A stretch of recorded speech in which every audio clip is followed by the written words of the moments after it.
Pria itu melemparkan sebuah gagang pintu ke dalam ruangan, dan orang-orang di dalam langsung mengira itu granat. Mereka panik dan berlindung. Itu adalah distraksi yang John butuhkan.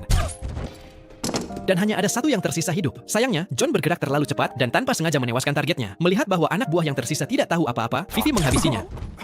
John lalu berkata pada Vivi bahwa ia menginginkan uang pensiun yang besar. Ia butuh uang untuk memberikan kehidupan yang lebih baik bagi putrinya, karena ia adalah pensiunan agen CIA yang kekurangan uang. Vivi yang dulunya rekan John langsung menyetujuinya karena ia tahu John adalah orang terbaik di unitnya. Malam itu, ketika John pergi ke rumah, mantan istrinya sudah ada di sana dan mengatakan bahwa ia harus pergi untuk perjalanan bisnis 3 hari dan butuh John menjaga putri mereka. Tentu saja, ia langsung setuju tanpa ragu. Keesokan paginya, setelah mengantar putrinya, John duduk di bangku taman. Vivi datang dengan sikap dinginnya yang biasa dan memberikan cek 3 kali lipat dari jumlah yang John minta. Lalu ia membawa John ke target berikutnya, seorang pria bernama Taylor, pemasok kendaraan untuk teroris. John menunggunya di kantor. Saat Taylor masuk dan melihat John duduk di kursinya, ia hendak memanggil bantuan. Namun satu tatapan dari John membuatnya membeku. John membawanya ke sebuah apartemen sewaan dan sebelum bertanya apapun, memberinya perawatan waxing dadakan.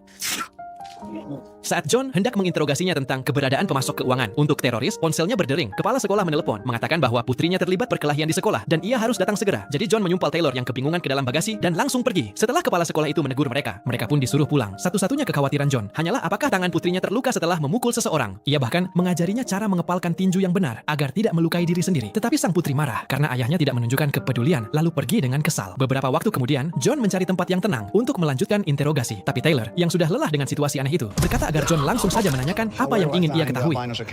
Tak lama, John berhasil menemukan kantor manajer keuangan teroris itu. Saat ia hendak menyerang, putrinya menelepon, meminta diantar ke taman hiburan. John langsung menghentikan semua urusannya dan menyusul putrinya. Sebelum pergi, putrinya mengatakan bahwa malam itu ia akan menghadiri sebuah pesta. Di malam harinya John, yang selalu kepikiran dengan putrinya, ia mencarinya ke sebuah klub tempat ia pesta. Namun di sana ia tidak menemukan putrinya. Tetapi ia hanya menemukan tas dan sebuah voucher ke sebuah klub. Seketika ia teringat Taylor, orang yang pernah ia tangkap memiliki anak cewek. Kemudian ia masuk ke rumah Taylor dan bertanya lokasi pada putri Taylor.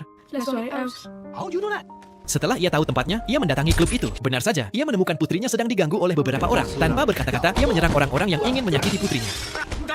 Cuplikan film ini berjudul 3 Days of Kill tahun 2014.